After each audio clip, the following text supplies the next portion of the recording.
There are 23 pieces of rare war memorabilia that could be worth a fortune, and you might own one right now in a drawer, in an old biscuit tin, in a box in the loft that came down from a grandfather or a great uncle who served and never spoke of it. Almost every family in the English-speaking world has something: a medal, a cap badge, a bundle of letters, a souvenir brought home from a war. And most people have no idea whether the little collection in the tin is worth $10 or 10,000. Tonight I'm going to count them up, from the common pieces almost every family owns, all the way to a single medal at number 1 that sold at auction for the better part of $1 million, and I will show you exactly what to check on every piece before you let it go.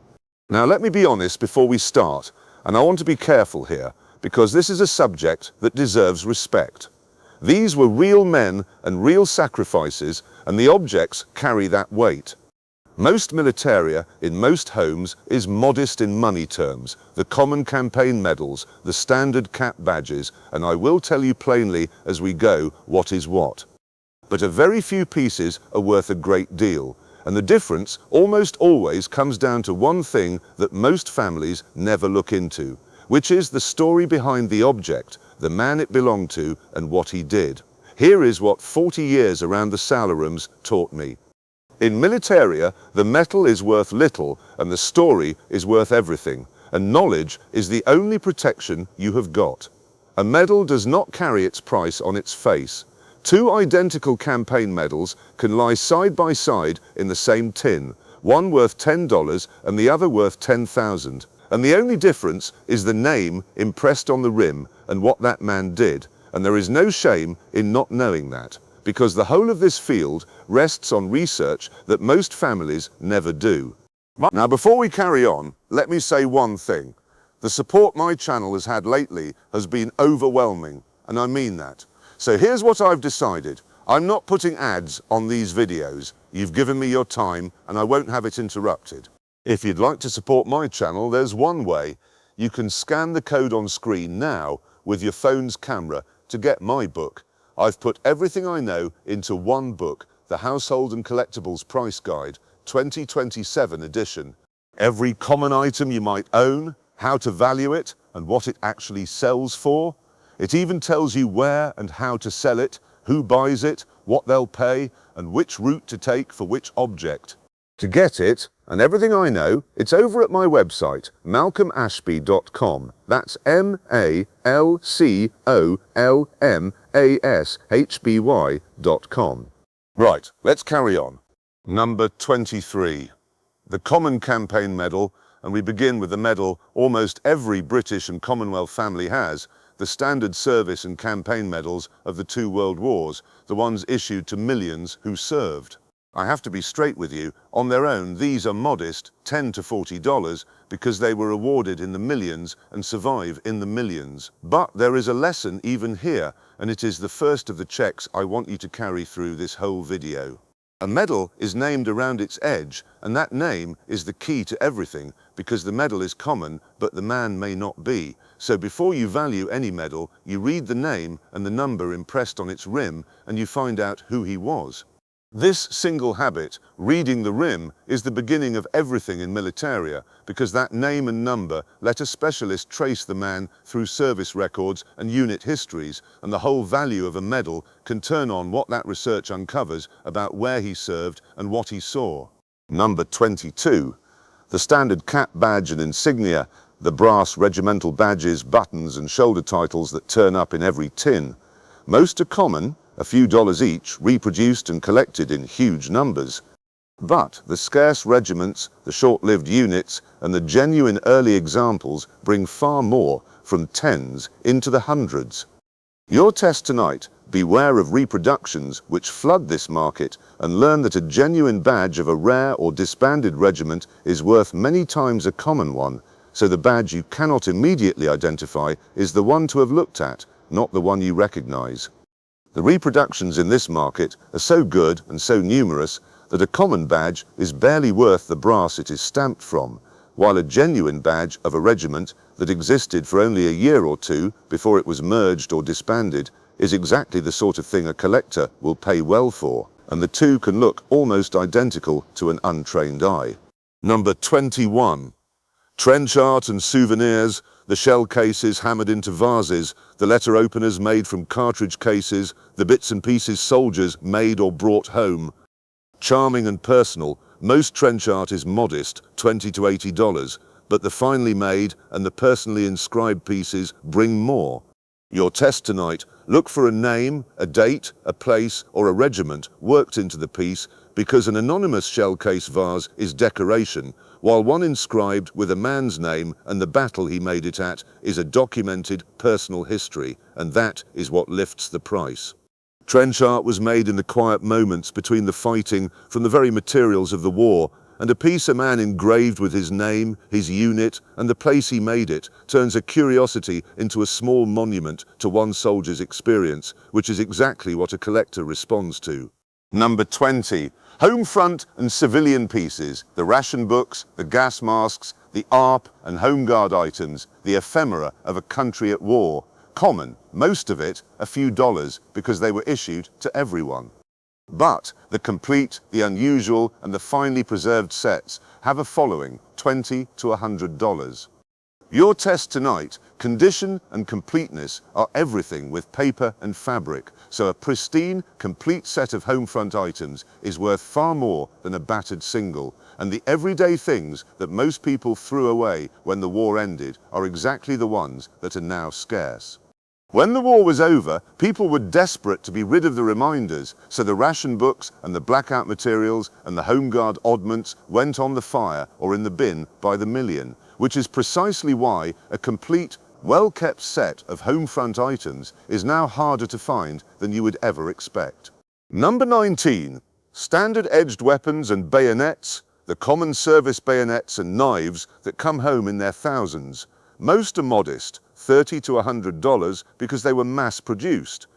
But the rare patterns, the early examples, and the ones with regimental marks bring more, and I must add a word of care, because the sale of edged weapons is governed by law that varies by country, so this is a category to have assessed properly and sold through the proper channels. Your test tonight, look for the maker's stamp and any regimental marking on the blade, because those marks separate the common bayonet from the scarce one.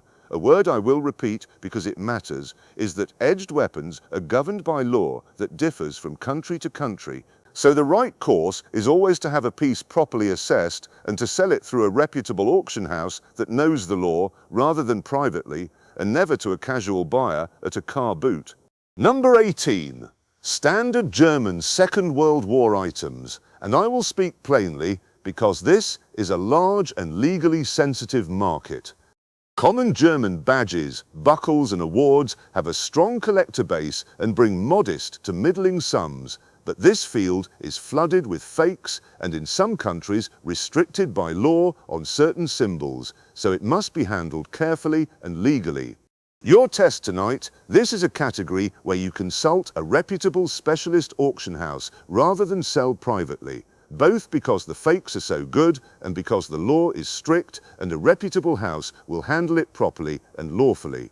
I say this as much for your protection as for the value, because this is a field where the fakes are museum quality and the law around certain items and symbols is strict and varies by country, so the reputable specialist house is the only sensible route, and they will tell you plainly what may and may not be sold and where.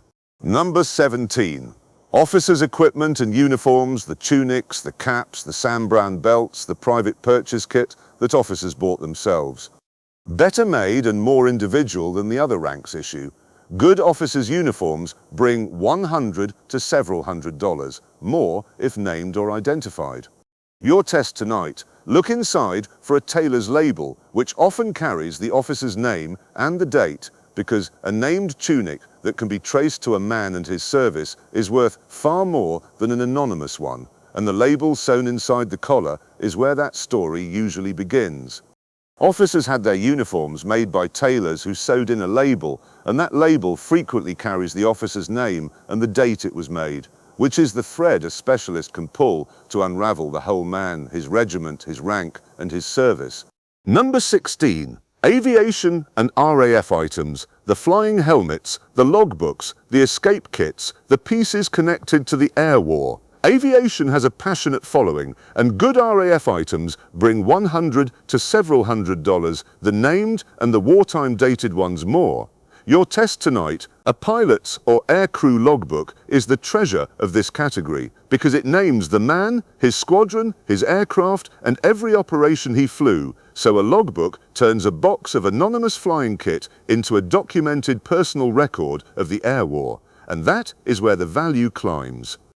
Aviation collectors are among the most passionate there are, and a logbook is the holy grail because it is the man's own hand recording every flight, every aircraft, and every operation. So a helmet or a jacket that comes with the matching logbook is worth a great deal more than the same kit standing alone and anonymous. Number 15. Naval items and ship's memorabilia, the cap tallies, the ship's bells, the items connected to a named vessel. The Royal Navy has a devoted collector base, and pieces connected to a famous or ill-fated ship bring far more than generic naval kit, from 100 into the thousands. Your test tonight, look for the name of a specific ship, because an item that can be tied to a named vessel, especially one lost in action or famous in its own right, carries the ship's whole story with it, and that story is the value. The Navy inspires a deep loyalty in its collectors, and an item that can be tied by name to a specific ship, above all one that was famous or was lost with her crew, carries the whole weight of that vessel's history, which is why a humble cap tally from the right ship can be worth many times an anonymous one. Number 14. Documents, letters and diaries, the bundles of wartime letters and the personal diaries tied with string in the bottom of the box. Most people see paper and think clutter, but a soldier's diary or a run of letters describing real action can bring hundreds, the vivid and the historically important, far more. Your test tonight, read them or have someone read them, because a diary describing a famous battle, an escape, or life in a prison camp is a primary historical document, and the family that throws away the letters as clutter is often throwing away the single most valuable thing in the tin. Number 13.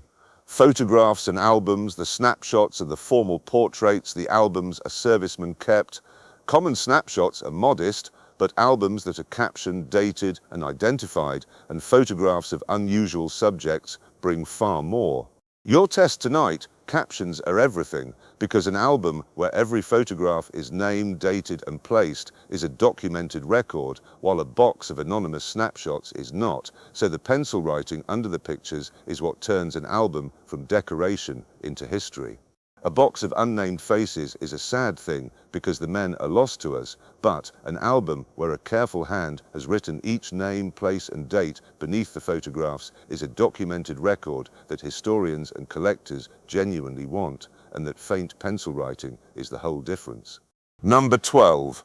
Prisoner of war and escape items, the objects made or kept by men in captivity, the escape maps, the homemade tools, the camp diaries. These carry extraordinary human stories, and genuine, documented prisoner of war items bring hundreds to thousands. Your test tonight, an item that can be tied to a named man in a named camp, especially connected to a documented escape, is among the most collectible militaria there is, because the story of survival and defiance is exactly what collectors and museums want, so provenance, the proof of who and where, is the whole value.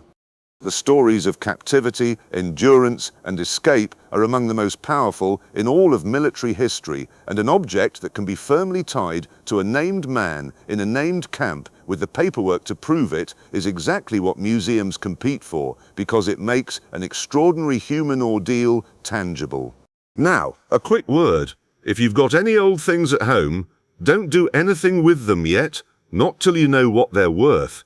My full price guide, every common item you might own and what it sells for, is over at my website malcolmashby.com. That's MALCOLM Ashby.com, or scan the code on your screen. Now back to it. Number 11. Named campaign groups with a story, the medals of a man whose service can be traced to something remarkable even without a Gallantry award. Here we cross into real money. because a group of ordinary campaign medals to a man who was at a famous action or who has a documented and unusual service record can bring hundreds to thousands. Your test tonight, the research is the value, so the same common medals are worth $10 to an anonymous man and $1,000 to one whose story can be told, which means the name on the rim, followed up properly, is where the money is made. I have seen a group of perfectly ordinary campaign medals, the sort a family had almost given to a jumble sale, turn out to belong to a man who was present at one of the famous actions of his war, and that single fact, uncovered by an afternoon's research, multiplied the value many times over. Number 10. Long service and meritorious medals to interesting men, the medals below the great Gallantry awards that still mark out a distinguished career. A meritorious service medal or a long service group to a man with a notable record brings more than the common campaign medals from hundreds upward. Your test tonight, do not overlook the lesser medals in a group, because a full group that traces a man's entire career and includes an award for meritorious or long service tells a richer story than a single campaign medal, and the completeness of the group is part of what a collector pays for. Collectors like a full group because it tells a whole life, from a young man's first campaign to the long service medal of a career soldier. So the family that splits a group up to share it out, or sells off the medals that look least impressive, very often destroys exactly the completeness that gave the group its worth. Number 9. Mentioned in dispatches and lower gallantry, the awards that recognize bravery below the top decorations, the oak leaf on a medal ribbon, and the medals like the military medal. Genuine gallantry, even at this level, transforms a group, and a military medal group with a good citation brings well into the thousands. Your test tonight, a small bronze oak leaf pinned to a ribbon, or a medal you do not recognize among the common ones, may signal a gallantry award, so never assume the odd medal out is minor, because it may be the one that carries the courage and the value of the whole group. The great mistake is to be dazzled by the shiniest or largest medal and overlook a small plain one, when in truth it is often the modest-looking gallantry award or the little oak leaf on a ribbon that carries the act of bravery and the great majority of the value. Number 8. The Distinguished Conduct Medal and Gallantry to other ranks, the Serious Bravery Awards to non-commissioned men, second only to the Victoria Cross for other ranks in some eras. These are genuine rarities with documented acts of courage behind them, and a DCM group brings several $1,000s and up. Your test tonight, the citation is everything, because a gallantry medal with a full, published account of exactly what the man did is worth far more than the medal alone, so the paperwork that describes the deed is as valuable as the metal that commemorates it. A gallantry medal without its story is only half an object, but one that comes with the published citation, the exact words describing what the man did under fire, is complete, and collectors will always pay far more for the medal whose deed can be read in full than for one whose story has been lost. Number 7. The Military Cross and Officers' Gallantry, the Bravery Awards to officers, each with its own documented action. Genuine gallantry with a good story behind it commands strong prices, and a military cross group with a fine citation brings several $1,000s and beyond. Your test tonight, a gallantry group is worth researching to its very roots, because 2 military crosses can be worth wildly different sums depending entirely on the drama and significance of the action each one was awarded for, and the research is what separates them. It is entirely possible for 2 identical-looking military crosses to sell for figures 10 times apart, and the whole of that gap is the action behind each one, so a specialist will always dig into exactly what happened, on what day, in what battle, before putting a price on a gallantry group. Number 6. The Distinguished Service Order and Senior Gallantry, the awards to officers for leadership and bravery of a high order, often with a substantial story attached. A DSO group with a strong record and citation brings well into the thousands and often far more. Your test tonight. At this level, the man is often traceable in published histories, so a DSO to an officer whose actions are recorded in the regimental history or the dispatches is both a fine object and a documented piece of history, and that documentation drives the value hard. Number 5. Aviation Gallantry and the Distinguished Flying Cross, the bravery awards of the Air War tied to named pilots and specific operations. The romance and danger of the air war make these especially sought after, and a Distinguished Flying Cross group to a named pilot with a good record brings many thousands. Your test tonight, the logbook and the citation together are the treasure, because a Flying Gallantry award that comes with the pilot's own logbook, naming every operation, is a complete and vivid record of one man's war in the air, and that completeness is worth a great deal. Number 4. Casualty and last stand groups, the medals of men who died in famous actions or heroic last stands, where the human story is overwhelming. A group to a man killed in a renowned action, especially a documented act of sacrifice, carries a weight that collectors and museums feel deeply, and such groups bring many thousands. Your test tonight, the story of how and where a man fell, if it can be documented, is the heart of the value. So a casualty group tied to a famous and terrible day is among the most moving and most sought-after militaria there is. Number 3. Rare regiment and early Victoria Cross actions, the approach to the summit where genuine top-tier gallantry meets a great story. As we near the very top, we reach the level of the Victoria Cross itself, Britain's highest award for valour, of which relatively few have ever been given. A Victoria Cross group brings 6 figures and often far more. Your test tonight is really the lesson of the whole video made sharp, that at this height the object is almost secondary to the deed and the price is a measure of the courage and the story, documented in full behind the little bronze cross. Number 2. The record private sales, the Victoria Crosses that have changed hands privately for the very highest sums, including the only double award of its kind. The most valuable Victoria Cross transaction of all was a private one when a collector paid close to £1.5 million, around 1.9 million US dollars, for the only man to win the Victoria Cross twice in the First World War, a military doctor who went out again and again under fire to tend the wounded. Your test tonight, this shows the absolute ceiling of the field, that a single act, or in his case, a repeated act, of extraordinary courage can make a small bronze cross one of the most valuable objects a family could ever hold. Number 1. And now the payoff, the highest price ever paid for a Victoria Cross at public auction, and a story that carries the whole weight of this video. In 2022, the Victoria Cross awarded to Thomas Kavanagh sold at auction for £930,000, which is around 1.1 million US dollars. Kavanagh was not a general or a famous name. He was an Irishman, a civilian clerk, who volunteered for a desperately dangerous mission during the events in India in 1857, disguising himself and slipping through enemy lines to carry vital intelligence, an act of nerve so extraordinary that he became one of the very few civilians ever to receive the military's highest honour.